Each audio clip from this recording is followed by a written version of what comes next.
ಶ್ರೀ ಗುರುಭ್ಯೋ ನಮಃ. ಎಲ್ಲರಿಗೂ ನಮಸ್ಕಾರ. ಆತ್ಮೀಯ ಎಲ್ಲ ಬಂಧುಗಳಿಗೆ ಇವತ್ತಿನ 8ನೇ ಸಂಚಿಕೆಗೆ ಹೃತ್ಪೂರ್ವಕವಾಗಿ ಸ್ವಾಗತಿಸ್ತೀನಿ. ಹಾಗೆ ಇವತ್ತಿನ ಈ ಸಂಚಿಕೆಯನ್ನ ನಡೆಸ್ಕೊಟ್ಟು ಬಂದಿರತಕ್ಕಂಥ ಆತ್ಮೀಯರಾದ ಶ್ರೀ ಶರತ್ ಅವರಿಗೂ ರಾಮತೀರ್ಥ ಸೇವಾ ಫೌಂಡೇಶನ್ ಪರವಾಗಿ ಸ್ವಾಗತಿಸ್ತೀನಿ. ನನ್ನ ಗುರುಗಳು ಯೋಗಾಚಾರ್ಯ BKS ಅಯ್ಯಂಗಾರರು ಯಾವಾಗಲೂ ಹೇಳ್ತಾ ಇರೋರು, ನೋಡಪ್ಪ, ನಾನು ಎಷ್ಟು ವರ್ಷದಿಂದ ಯೋಗ ಮಾಡಿದೆ ಅನ್ನೋದು ಮುಖ್ಯ ಅಲ್ಲ, ಯೋಗಾಭ್ಯಾಸ ಮಾಡ್ತಾ ಅಥವಾ ಯೋಗದ ಪ್ರಭಾವ ನನ್ನ ಮೇಲೆ ಎಷ್ಟಾಗಿದೆ ಅದು ಬಹಳ ಮುಖ್ಯ ಅಂತ ಹೇಳೋರು. ಅಂದ್ರೆ ಅನೇಕ ವರ್ಷದಿಂದ ಮಾಡ್ತಾ ಇದ್ದೀವಿ, 10 ವರ್ಷದಿಂದ 15 ವರ್ಷದಿಂದ, ನಾನು ಮುಂಚೆ ಒಂದು 10 ವರ್ಷದ ಹಿಂದೆ ಮಾಡ್ತಾ ಇದ್ದೆ, ನಂಗೆ ಏನ್ ತೊಂದರೆ ಇಲ್ಲ, ನಾನು ಚೆನ್ನಾಗಿ ಮಾಡ್ಬೋದು, ಪದ್ಮಾಸನ ಮಾಡ್ತೀನಿ, ವೀರಾಸನ ಮಾಡ್ತೀನಿ, ಆಸನಗಳ ಹೆಸರು ಹೇಳ್ತೇವೆ.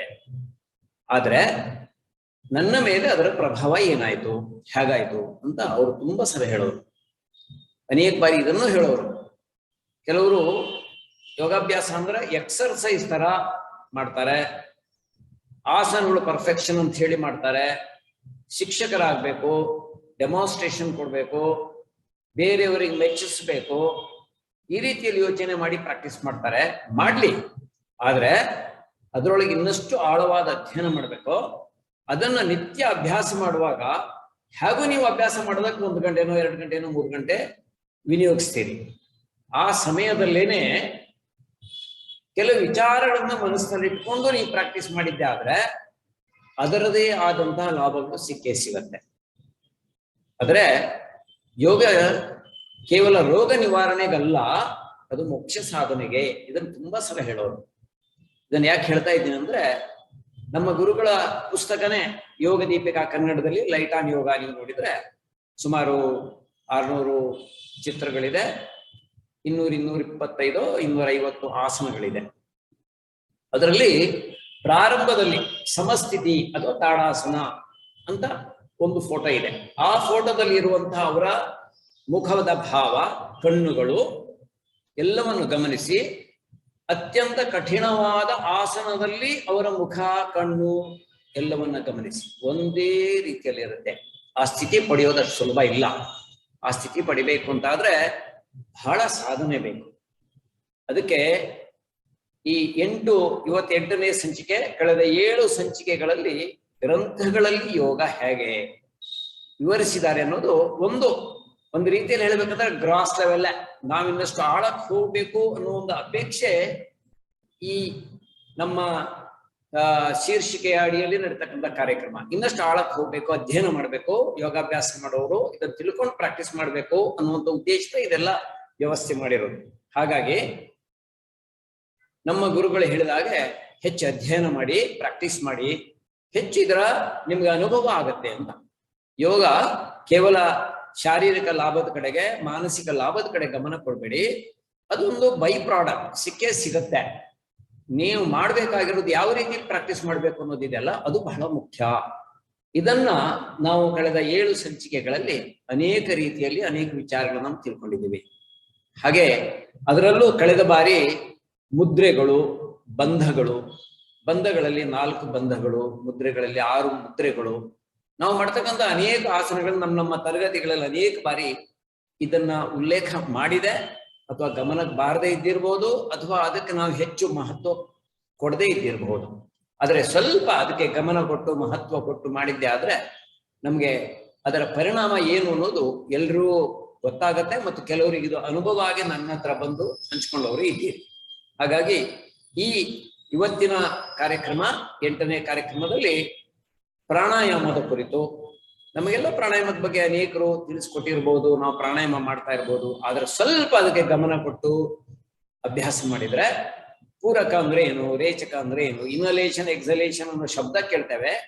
ಆದ್ರೆ ಪೂರಕ, ರೇಚಕ, ಕುಂಭಕ ಮಾಡುವ ಕ್ರಮಗಳು ಗ್ರಂಥಗಳಲ್ಲಿ ಹೇಗೆ ಉಲ್ಲೇಖ ಮಾಡಿದೆ, ಈ ರೀತಿಯ ವಿಚಾರಗಳನ್ನ, ಮತ್ತು ಅನೇಕ ವಿಧಗಳಲ್ಲಿ ಪ್ರಾಣಾಯಾಮ ಇದೆ, ಯಾಕಿದೆ, ಇದೆಲ್ಲ ಇವತ್ತು ತಿಳ್ಕೊಳ್ಳುವಂತ ಒಂದು ಸೌಭಾಗ್ಯ ನಮ್ಮದು. ಗ್ರಂಥಗಳಲ್ಲಿ ಪ್ರಾಣಾಯಾಮದ ಕುರಿತು ಹೇಗೆ ಉಲ್ಲೇಖ ಆಗಿದೆ ಅನ್ನುವಂಥದ್ದನ್ನ ಇವತ್ತಿನ ನಮ್ಮ ಶೀರ್ಷಿಕೆಯಲ್ಲಿದೆ. ಇವತ್ತಿನ ಶೀರ್ಷಿಕೆ ಪ್ರಾಣಾಯಾಮದ ಕುರಿತು ಶ್ರೀ ಶರತ್ ಅವರು ನಡೆಸ್ಕೊಡ್ಬೇಕು ಅಂತ ಹೇಳಿ ಅವರಲ್ಲಿ ಪ್ರಾರ್ಥನೆ ಮಾಡ್ತಾ ನಮಗೆಲ್ಲರಿಗೂ ಮತ್ತೊಮ್ಮೆ ಸ್ವಾಗತಿಸ್ತಾ ನಾನು ವಿರಮಿಸ್ತೀನಿ. ನಮಸ್ಕಾರ. ಆವರಂಜಂಗಮಂ ವ್ಯಾಪ್ತಂ ಯತ್ಕಿಂಚಿತ್ ಸಚರಾಚರಂ ತತ್ಪದಂ ದರ್ಶಿತಂ ಯೇನ ತಸ್ಮೈ ಶ್ರೀ ಗುರವೇ ನಮಃ. ಎಲ್ಲರಿಗೂ ನಮಸ್ಕಾರ. ಈಗ ತಾನೇ ಗುರುಗಳು ಹೇಳಿದ ಹಾಗೆ ಕಳೆದ ವಾರಗಳಲ್ಲಿ ನಾವು ಪ್ರಾಣಾಯಾಮಕ್ಕೆ ಸಂಬಂಧಪಟ್ಟ ವಿಷಯಗಳಾದ ನಾಡಿ, ಚಕ್ರ, ಮುದ್ರಾ, ಬಂಧ ಮತ್ತು ಕ್ರಿಯೆಗಳ ಸೂಕ್ಷ್ಮ ಪರಿಚಯ ಮಾಡ್ಕೊಂಡ್ವಿ. ಇವತ್ತು ಪ್ರಾಣಾಯಾಮದ ಸ್ಥಿತಿಗಳು ಮತ್ತು ಪ್ರಕಾರಗಳನ್ನ ಸ್ವಲ್ಪ ನೋಡೋಣ. ಸ್ವಾಮಿ ಸ್ವಾತ್ಮಾರಾಮರು ಹಠಯೋಗ ಪ್ರದೀಪಿಕಾ ಅದರ 2ನೇ ಅಧ್ಯಾಯ ಕ್ರಿಯಾ ಹಾಗೂ ಪ್ರಾಣಾಯಾಮದ ಬಗ್ಗೆ ಅಂತ ಹೇಳಿದ್ದೆ. ಅದರಲ್ಲಿ ನಾಡಿ ಶೋಧನೆಗೆ ಪ್ರಾಮುಖ್ಯತೆ ಕೊಟ್ಟಿದ್ದಾರೆ. ನೋಡೋಣ. ಮಲಾಕುಲಾಸು ನಾಡೀಷು ಮಾರುತೋ ನೈವ ಮಧ್ಯಗಃ ಕಥಂ ಸ್ಯಾದುನ್ಮನೀ ಭಾವಃ ಕಾರ್ಯಸಿದ್ಧಿಃ ಕಥಂ ಭವೇತ್. ಇದರ ಬಗ್ಗೆ ಸ್ವಲ್ಪ ಹಿಂದಿನ ಸೆಷನ್ ಅಲ್ಲೂ ಹೇಳಿದ್ದೆ. ನಾಡಿಗಳು ಮಲದಿಂದ ತುಂಬಿದ್ದರೆ ಪ್ರಾಣವಾಯು ಮಧ್ಯಗಹ ಅಂತ ಒಂದು ಪದ ಉಪಯೋಗಿಸಿದ್ದಾರೆ. ಅದು ಸುಷುಮ್ನಾ ನಾಡಿ. ಆ ಸುಷುಮ್ನಾ ನಾಡಿಯ ಮೂಲಕ ಮೇಲೇರಲು ಸಾಧ್ಯವಿಲ್ಲ. ಅದು ಆಗದೇ ಇದ್ದರೆ ಕಾರ್ಯಸಿದ್ಧಿಯು ಆಗುವುದಿಲ್ಲ ಅಂತ ಈ ಶ್ಲೋಕ ಹೇಳುತ್ತೆ. ಅದಕ್ಕೆ ನಾಡಿಗಳನ್ನ ಶೋಧನೆ ಮಾಡ್ಕೋಬೇಕು ಅನ್ನೋದು ಅವರ ಈ ಶ್ಲೋಕದ ಮೂಲಕ ಹೇಳ್ತಾರೆ. ನಾಡಿ ಶೋಧನೆಯ ಬಗ್ಗೆ ಇನ್ನು ಶ್ಲೋಕಗಳು ಬರುತ್ತೆ. ಆದ್ರೆ ಇಲ್ಲಿ ಆ ನಾಡಿ ಶೋಧನೆ ಪ್ರಾಣಾಯಾಮವನ್ನು ನೋಡುವ ಮುನ್ನ ಇಲ್ಲಿ ಸ್ವಾತ್ಮಾರಾಮರು ಹೇಳ್ತಾರೆ, ಪ್ರಾಣಾಯಾಮದಿಂದ ಮನೋನ್ಮನಿ ಅನ್ನುವ ಸ್ಥಿತಿ ತಲುಪಬಹುದು ಅಂತ. ಏನು ಮನೋನ್ಮನಿ ಅಂದರೆ ಇದನ್ನ ನೋಡಿ ಆಮೇಲೆ ನಾಡಿ ಶೋಧನದ ಬಗ್ಗೆ ನೋಡೋಣ.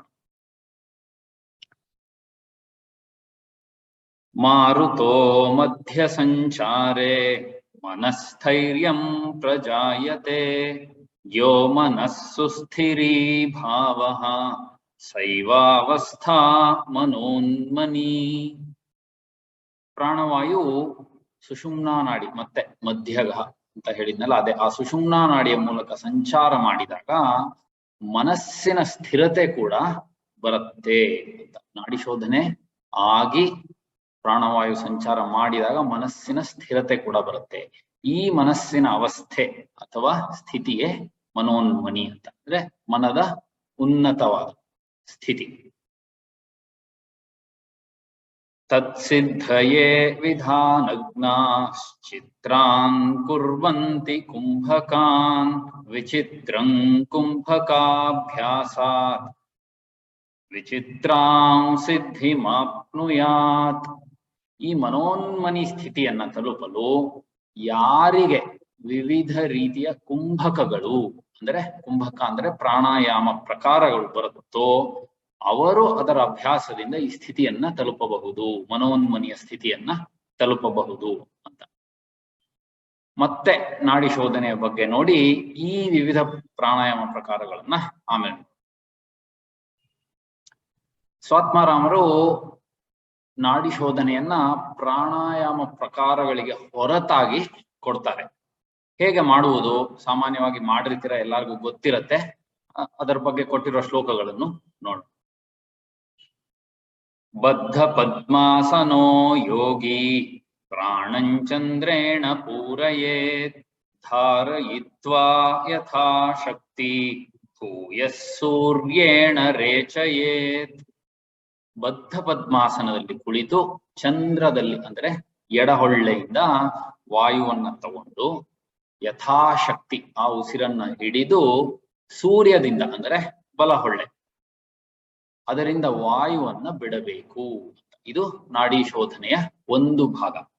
ಸೂರ್ಯ, ಚಂದ್ರ ಇವುಗಳ ಬಗ್ಗೆ ಎಲ್ಲ ಅದರ ನಾಡಿ ಸಂಬಂಧ ಅದೆಲ್ಲ ಹಿಂದಿನ ಇದರಲ್ಲಿ ಹೇಳಿದ್ದೆ. ಅದಾದ್ಮೇಲೆ ಪ್ರಾಣಂ ಸೂರ್ಯೇಣ ಚಾಕೃಷ್ಯ ಪೂರಯೇದುದರಂ ಶನೈಃ ವಿಧಿವತ್ ಕುಂಭಕಂ ಕೃತ್ವಾ ಪುನಶ್ಚಂದ್ರೇಣ ರೇಚಯೇತ್. ಸೂರ್ಯದಲ್ಲಿ ಅಂದ್ರೆ ಬಲಹೊಳ್ಳೆಯಿಂದ ವಾಯುವನ್ನ ಉದರಕ್ಕೆ ತುಂಬಿಕೊಂಡು ಯಥಾಶಕ್ತಿ ಆ ಉಸಿರನ್ನ ಹಿಡಿದು ಚಂದ್ರದಿಂದ ಅಂದರೆ ಮತ್ತೆ ಎಡಹೊಳ್ಳೆಯಿಂದ ವಾಯುವನ್ನ ಬಿಡಬೇಕು. ಇದು ನಾಡಿ ಶೋಧನೆಯ ಎರಡನೆಯ ಭಾಗ. ಅರ್ಧ ಮೊದಲನೇ ಶ್ಲೋಕ, ಇನ್ನರ್ಧ ಎರಡನೇ ಶ್ಲೋಕ. ಇದನ್ನೇ ಇಂಗ್ಲಿಷ್ ನಲ್ಲಿ ಆಲ್ಟರ್ನೇಟ್ ನಾಸ್ಟ್ರಲ್ ಬ್ರೀತಿಂಗ್ ಅಂತ ಹೇಳ್ತಾರೆ. ಸಾಮಾನ್ಯವಾಗಿ ಜನಕ್ಕೆ ಈ ಪದಗಳು ಸುಲಭವಾಗಿ ಅವರು ಆ ಅರ್ಥ ಗ್ರಹಿಸಬಹುದು. ಕೊನೆಯಲ್ಲಿ ಎರಡನ್ನೂ ಸೇರಿಸಿ ಇನ್ನೊಂದು ಶ್ಲೋಕದಲ್ಲಿ ಹೇಳ್ತಾರೆ, ಯೇನ ತ್ಯಜೇತ್ತೇನ ಪೀತ್ವಾ ಧಾರಯೇದತಿರೋಧತಃ ರೇಚಯೇಚ್ಚ ತತೋನ್ಯೇನ ಶನೈರೇವನ ವೇಗತಃ.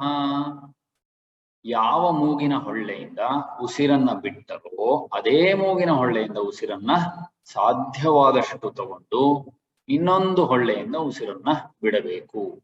ಈ ಉಸಿರಾಟ ಹೇಗಿರಬೇಕು ಅಂದ್ರೆ ನಿಧಾನವಾಗಿರಬೇಕು, ವೇಗವಾಗಿ ಅಲ್ಲ ಅಂತ ಹೇಳ್ತಾರೆ. ಎಲ್ಲ ಸುಲಭವಾದ ಅರ್ಥಗಳು.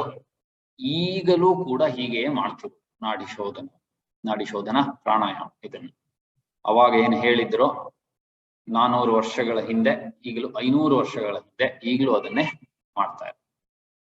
ಈ ಶ್ಲೋಕಗಳಲ್ಲಿ ಹಸ್ತದಿಂದ ನಾವು ಏನು ನಾಸಿಕ ಅಥವಾ ಅನುನಾಸಿಕ ಮುದ್ರಾ ಅಂತ ಮಾಡಿ ಮೂಗಿನ ಹೊಳ್ಳೆಯನ್ನ ಮುಚ್ಚುವ ಇದನ್ನ ಮಾಡ್ತೀವಿ, ಅದರ ಬಗ್ಗೆ ಉಲ್ಲೇಖ ಇಲ್ಲ.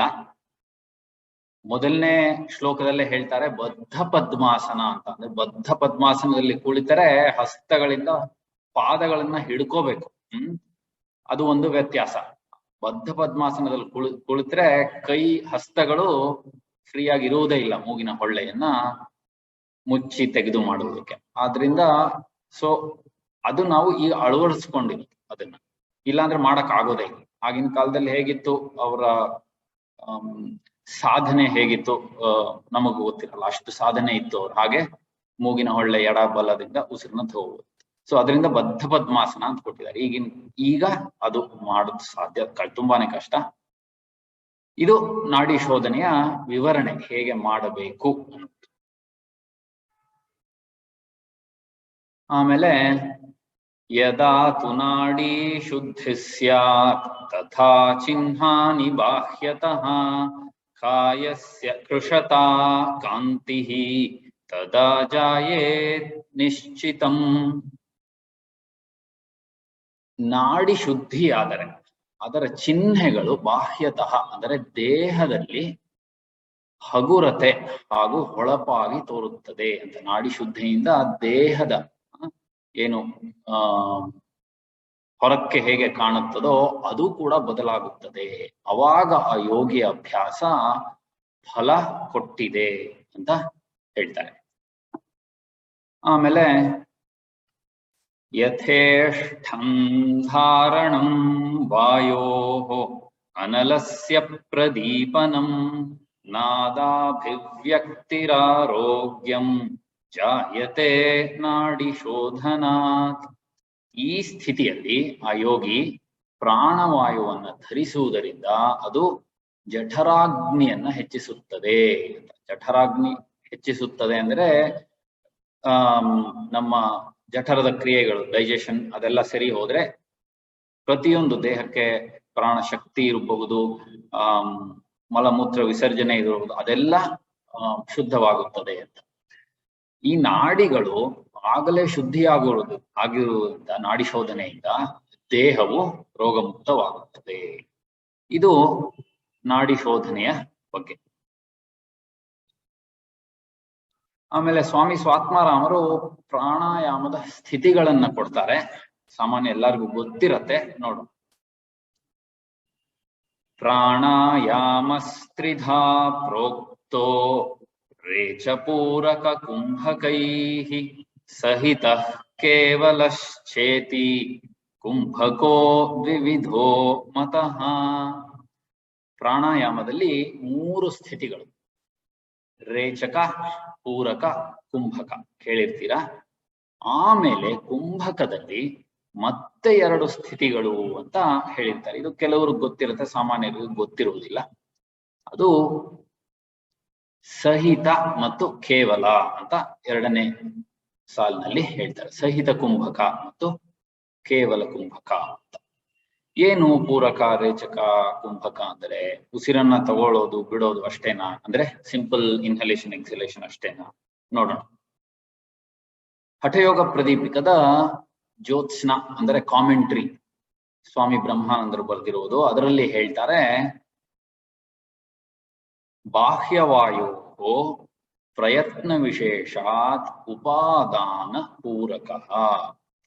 ಅಂದ್ರೆ ಪ್ರಯತ್ನದಿಂದ ಮನಸ್ಸಿಟ್ಟು ಹೊರಗಿನ ವಾಯುವನ್ನ ಒಳಕ್ಕೆ ತೆಗೆದುಕೊಳ್ಳುವುದೇ ಪೂರಕ. ಕೇವಲ ಇನ್ಹಲೇಷನ್ ಅಂದ್ರೆ ಅದು ಬರೀ ಉಚ್ಛ್ವಾಸ ಆಗತ್ತೆ. ಅಲ್ಲಿಗೆ mindfully with effort drawing the breath inside ಅಂದರೆ ಮೈಂಡ್ಫುಲ್ ಇನ್ಹಲೇಷನ್ ಅಂತ ಹೇಳಬಹುದು, ಅದು ಪೂರಕ. ಆಮೇಲೆ ಕುಂಭಕ ಅಂದ್ರೇನು?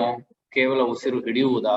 ರಿಟೆನ್ಷನ್ ಅಂತ ಹೇಳ್ತೀವಿ ಇಂಗ್ಲಿಷ್ ಅಲ್ಲಿ. Is it just retention of breath ಅಷ್ಟೇನಾ? ಜಾಲಂಧರಾದಿ ಬಂಧ ಪೂರ್ವಕ ಪ್ರಾಣ ನಿರೋಧ ಕುಂಭಕ. ಜಾಲಂಧರಾದಿ ಬಂಧಗಳು ಅಂದರೆ ಏನು? ನಾವು ಹಿಂದೆ ನೋಡಿದ್ವಿ, ಉಡ್ಡೀಯಾನ, ಮೂಲ, ಜಾಲಂಧರ, ಯಾವುದನ್ನ ಬಂಧತ್ರಯಿ ಅಂತಾರೆ. ಅದನ್ನ ಮಾಡಿ ಉಸಿರಿನ ನಿಯಂತ್ರಣ ಮಾಡಿದರೆ ಅದನ್ನ ಕುಂಭಕ ಅಂತ ಹೇಳ್ತಾರೆ. ಕೇವಲ ಉಸಿರು ಹಿಡಿಯುವುದಷ್ಟೇ ಅಲ್ಲ. ಕೊನೆಯದಾಗಿ ರೇಚಕ. ಕುಂಭಿತಸ್ಯ ವಾಯೋ ಪ್ರಯತ್ನ ವಿಶೇಷಾತ್ ವಮನಂ ರೇಚಕ. ಅಂದ್ರೆ ಪ್ರಯತ್ನದಿಂದ ಮನಸ್ಸಿಟ್ಟು ಪೂರಕದ ನಂತರ ಅಂದರೆ ಒಳಕ್ಕೆ ತೆಗೆದುಕೊಂಡಿರುವ ಗಾಳಿಯನ್ನ ಕುಂಭಕದಲ್ಲಿರಿಸಿದ ವಾಯುವನ್ನ ಹೊರಕ್ಕೆ ಬಿಡುವುದೇ ರೇಚಕ. ಅಂದ್ರೆ ಕೇವಲ ಎಕ್ಸಲೇಷನ್ ಅಂದರೆ ಅದು ಬರೀ ನಿಶ್ವಾಸ ಅಂತ ಆಗತ್ತೆ ಅರ್ಥ. ಅಲ್ಲಿಗೆ ಪೂರಕಕ್ಕೆ ಹೇಳಿದ ಹಾಗೇನೆ mindfully with effort exhaling the breath filled through ಪೂರಕ ಈಸ್ ರೇಚಕ. ಇದು ಪೂರಕ, ಕುಂಭಕ ಮತ್ತು ರೇಚಕ.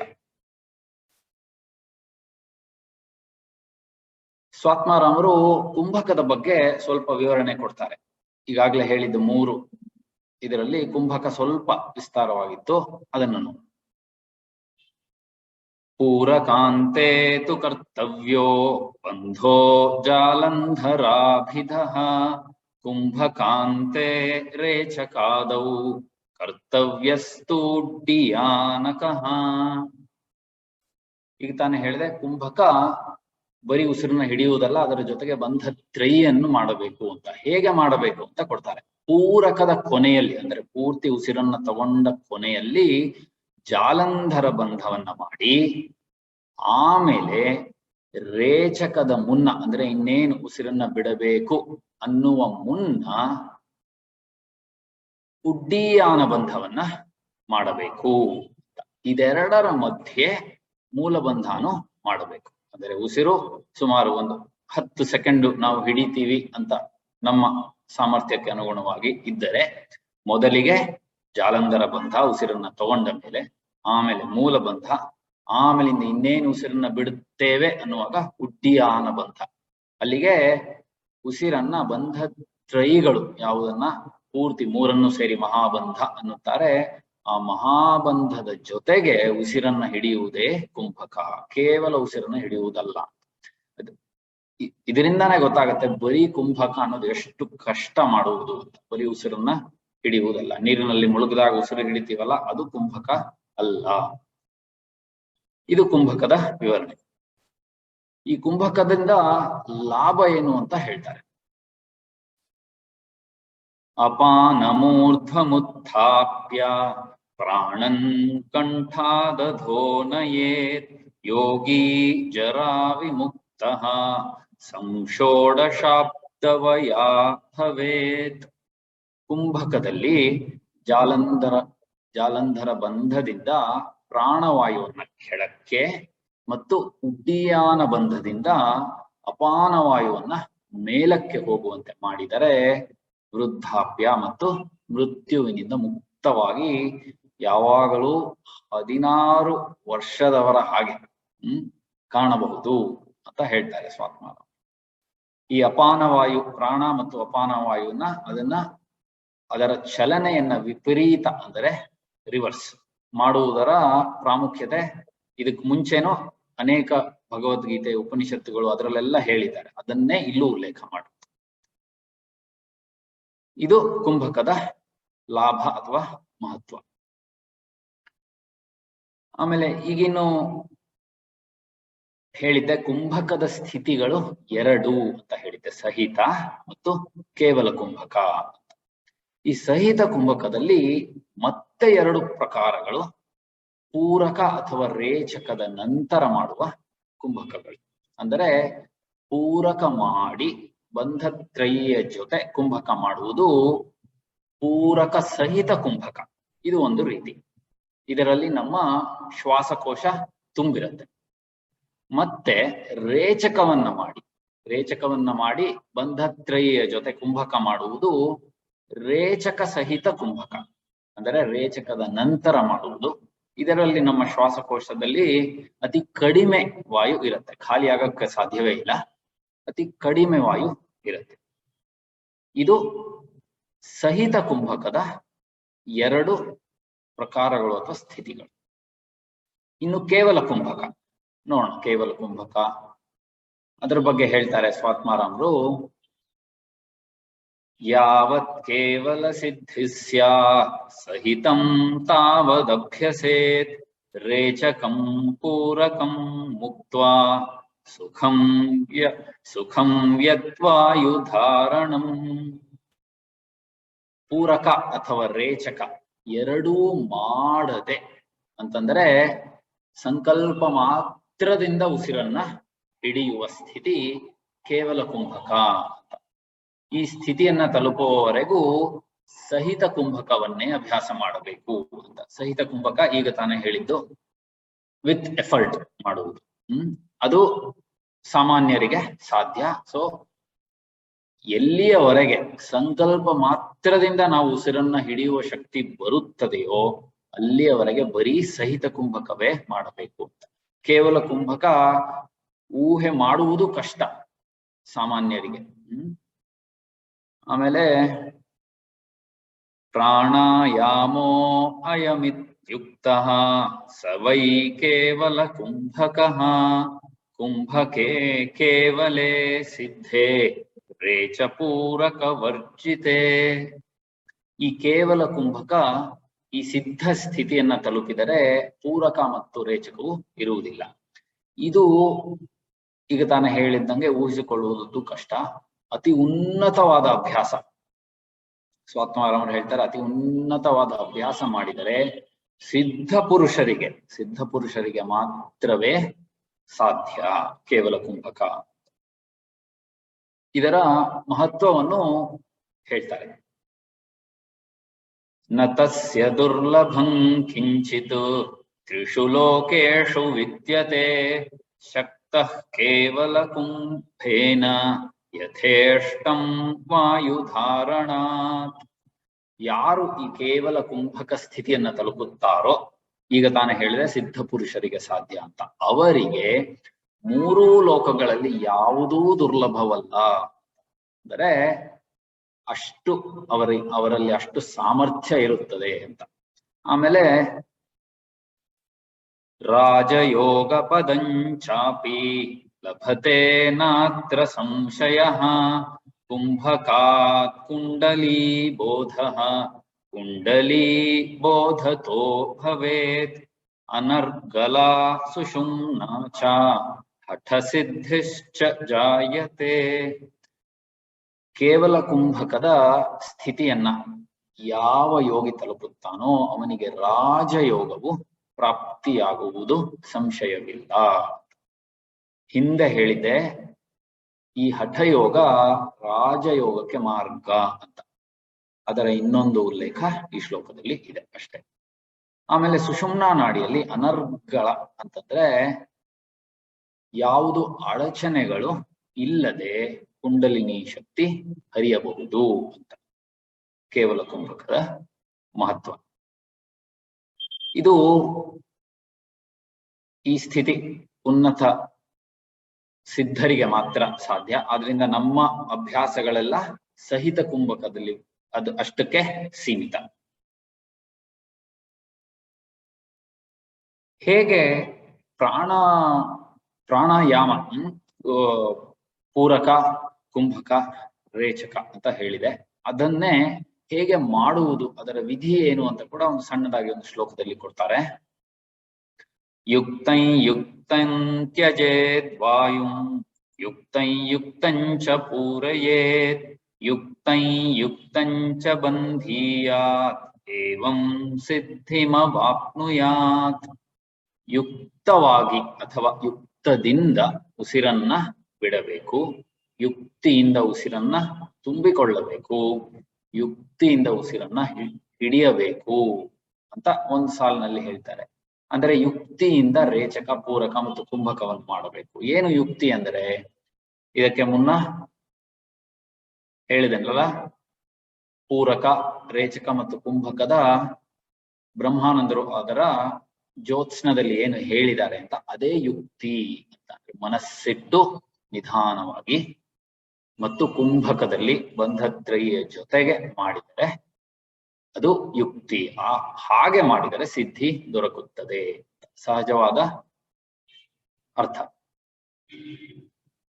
ಹಠಯೋಗದಲ್ಲಿ ಹೇಳಿರುವ ಈ ಪ್ರಾಣಾಯಾಮದ ಸ್ಥಿತಿಗಳನ್ನ ತಿಳ್ಕೊಂಡ್ವಿ. ಪತಂಜಲಿ ಮಹರ್ಷಿಗಳು ಆಸನದ ನಂತರ ಪ್ರಾಣಾಯಾಮ ಅಂತ ಅದರ ಮೆಟ್ಟಿಲನ್ನ ಇಟ್ಟಿದ್ದಾರೆ. ಅದರ ಬಗ್ಗೆ ಏನ್ ಹೇಳ್ತಾರೆ ಪತಂಜಲಿ ಮಹರ್ಷಿಗಳು? ಯೋಗ ದರ್ಶನ, ಎಲ್ಲರೂ ಯೋಗ ಸೂತ್ರ ಅಂತ ಹೇಳ್ತಾರೆ. ಹಠಯೋಗಕ್ಕಿಂತ ಯೋಗ ಸೂತ್ರಗಳ ಉಲ್ಲೇಖ ಜಾಸ್ತಿ ಇರುತ್ತೆ ಸಾಮಾನ್ಯವಾಗಿ ಯೋಗದ ಬಗ್ಗೆ ಮಾತಾಡುವಾಗ. ಏನ್ ಹೇಳ್ತಾರೆ ಪತಂಜಲಿ ಮಹರ್ಷಿಗಳು ನೋಡೋಣ.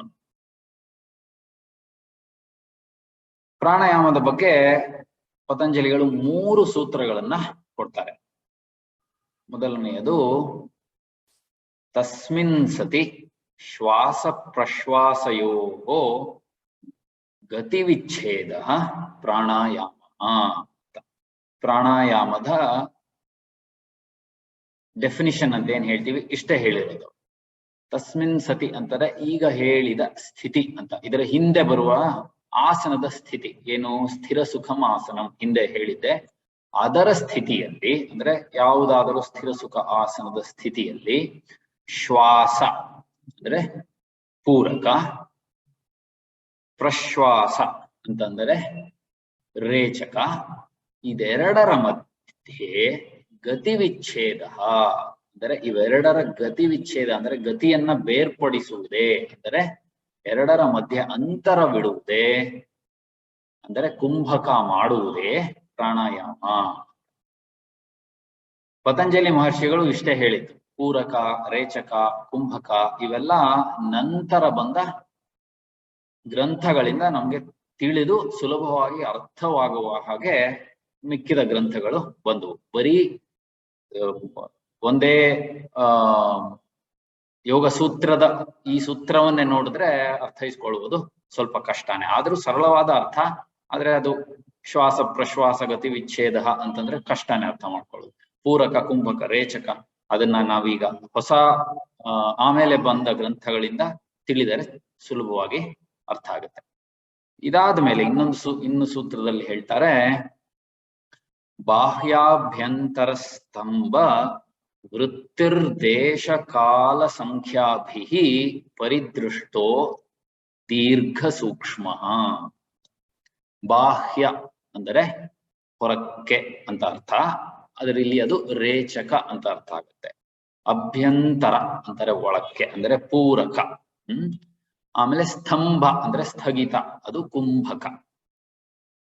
ವೃತ್ತಿ ಅಂದರೆ ಚಲನೆ, ಅವುಗಳ ಚಲನೆ ಅಂದ್ರೆ ಪ್ರಾಣವಾಯುವಿನ ಚಲನೆ.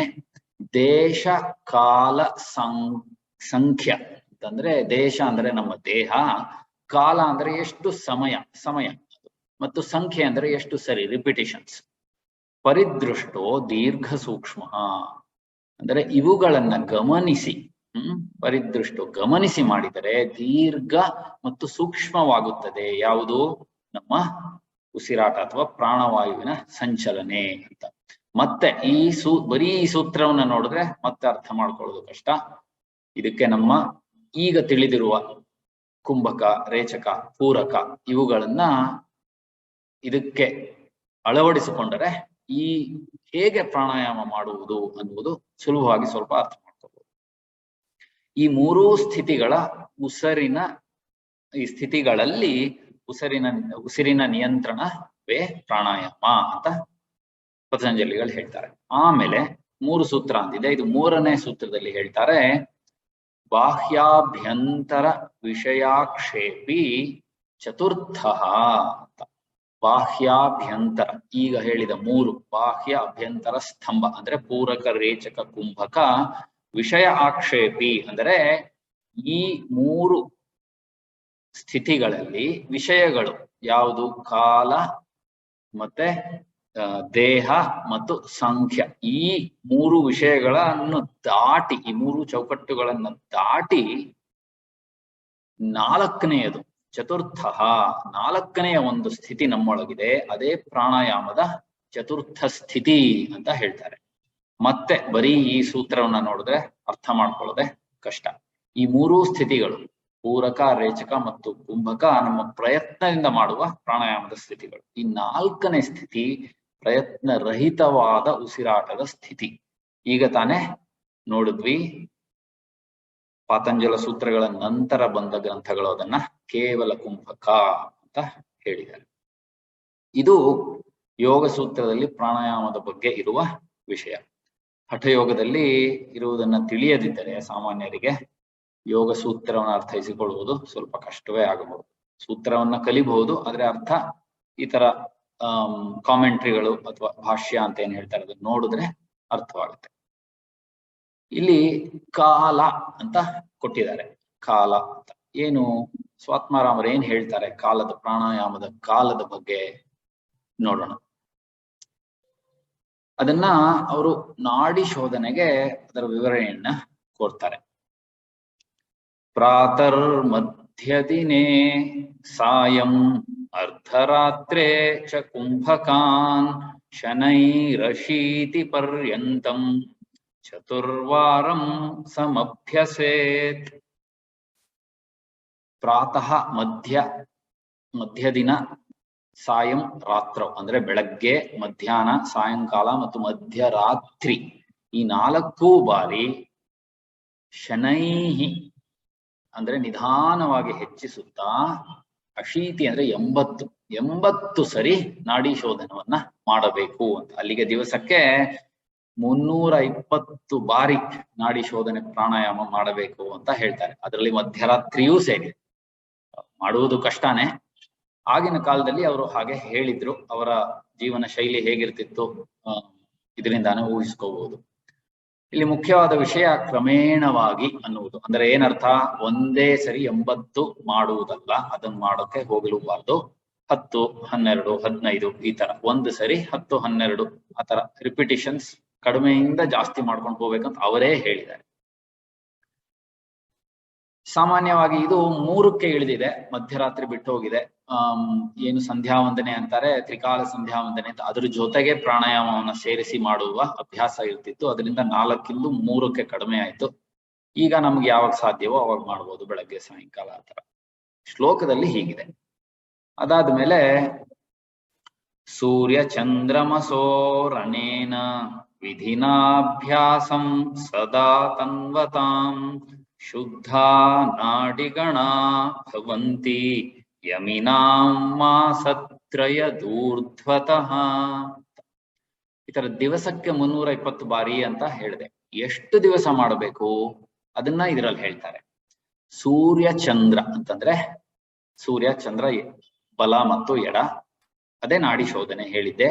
ಈ ಸೂರ್ಯ ಚಂದ್ರ ನಾಡಿಗಳ ಶೋಧನೆಯ ಅಭ್ಯಾಸ ಮಾಸತ್ರಯ ಅಂದ್ರೆ 3 ತಿಂಗಳು, ಪ್ರತಿದಿನವೂ 320 ಮಾಡಿ 4 ಬಾರಿ 320 ಒಟ್ಟು ಮಾಡಿ 3 ತಿಂಗಳು ಮಾಡಿದರೆ ಎಲ್ಲಾ ನಾಡಿಗಳು ಶುದ್ಧವಾಗುತ್ತದೆ ಅಂತ ಹೇಳ್ತಾರೆ. ಅದು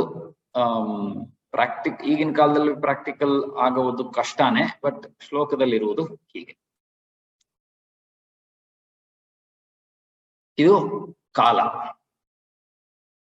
ಇನ್ನು ಪ್ರಾಣಾಯಾಮದ ಪ್ರಕಾರಗಳನ್ನ ನೋಡ. ಸ್ವಾಮಿ ಸ್ವಾತ್ಮಾರಾಮರು ಅದನ್ನ ಕುಂಭಕ ಪ್ರಕಾರಗಳು ಅಂತ ಹೇಳ್ತಾರೆ.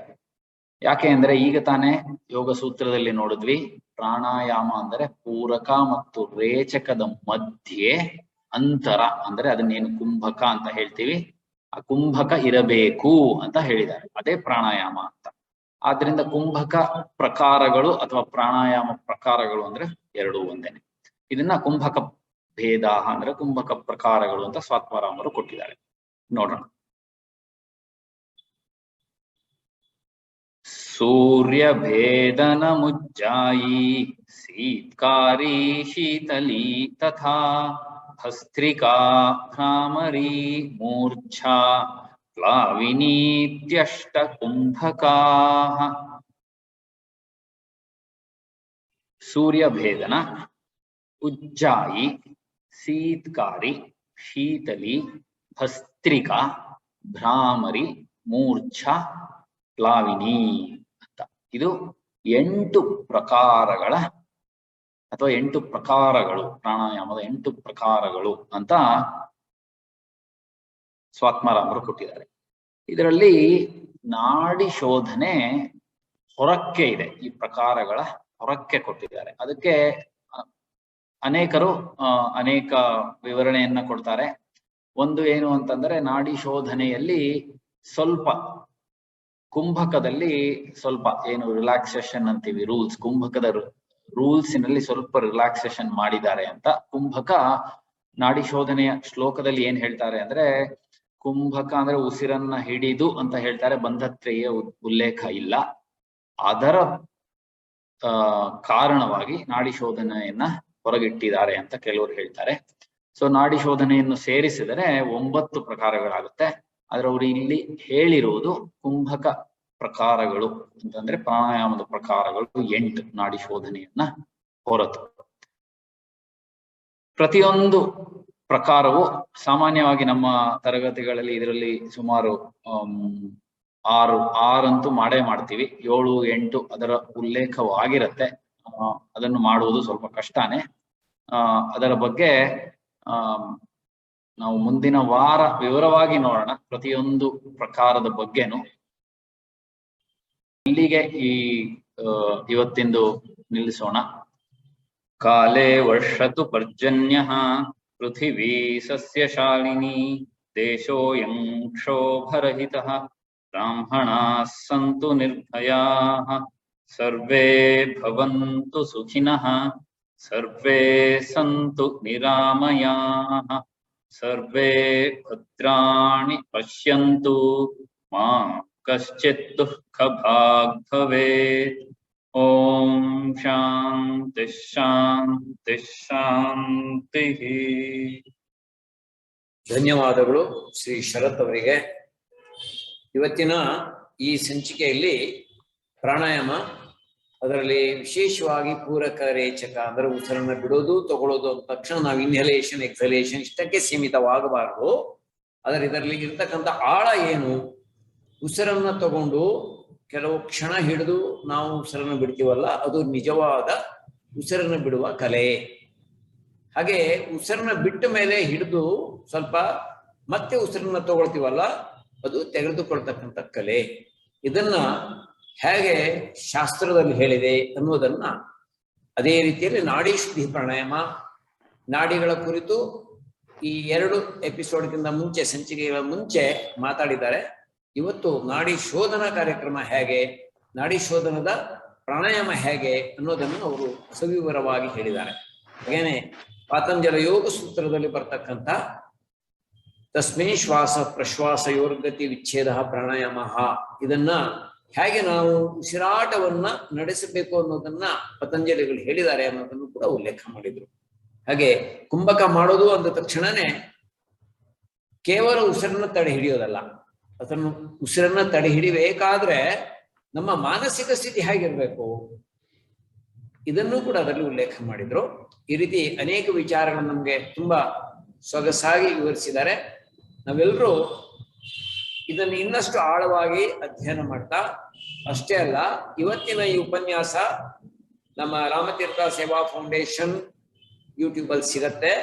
ಮತ್ತೆ ಮತ್ತೆ ಕೇಳಿ ತಾವು ಇದನ್ನ ನಮ್ಮ ಅಭ್ಯಾಸ ಕ್ರಮದಲ್ಲಿ ತಂದ್ರೆ ನಮ್ಗೆ ಹೆಚ್ಚು ಪರಿಣಾಮಕಾರಿಯಾದಂತ ಪ್ರಾಣಾಯಾಮದ ಅಭ್ಯಾಸ ಆಗತ್ತೆ, ಇದರಿಂದ ಲಾಭ ಸಿಗತ್ತೆ ಅನ್ನೋದನ್ನ ಈ ಸಂದರ್ಭದಲ್ಲಿ ಹೇಳ್ತಾ, ಎಲ್ರು ಈ ನಡುವೆ ಇದು 8ನೇ ಎಪಿಸೋಡ್ ಆದ್ರಿಂದ ಪ್ರಾರಂಭದಿಂದ ಮತ್ತೊಮ್ಮೆ ಇದನ್ನು ಕೇಳಿಸ್ಕೊಂಡು ಅರ್ಧ ಗಂಟೆ ಇರುತ್ತೆ, 35 ನಿಮಿಷ ಹೆಚ್ಚು ಗಮನ ಕೊಟ್ಟು ಇದನ್ನು ಕೇಳಿಕೊಂಡು ಆಸನಗಳ ಅಭ್ಯಾಸ, ಆಮೇಲೆ ಪ್ರಾಣಾಯಾಮದ ಅಭ್ಯಾಸ, ಅದಕ್ಕೆ ಮುಂಚೆ ಮುದ್ರೆ, ನಾಡಿ, ಬಂಧಗಳು ಇದರ ಬಗ್ಗೆನೂ ತಿಳ್ಕೊಂಡು ಪ್ರಾಣಾಯಾಮ ಅಭ್ಯಾಸ ಮಾಡಿದ್ರೆ ಹೆಚ್ಚು ಇದರ ಪ್ರಭಾವ ನಮಗಾಗತ್ತೆ ಅಂತ ಈ ಸಂದರ್ಭದಲ್ಲಿ ಹೇಳ್ತಾ, ಇವತ್ತಿನ ಈ ಕಾರ್ಯಕ್ರಮ ನಡೆಸಿಕೊಟ್ಟಿರ್ತಕ್ಕಂತಹ ಶ್ರೀ ಶರತ್ ಅವರಿಗೆ ಹಾಗೂ ಪಾಲ್ಗೊಂಡ ತಮಗೆಲ್ಲರಿಗೂ ವಂದಿಸ್ತಾ ಈ ಕಾರ್ಯಕ್ರಮವನ್ನು ಮುಗಿಸ್ತೀನಿ.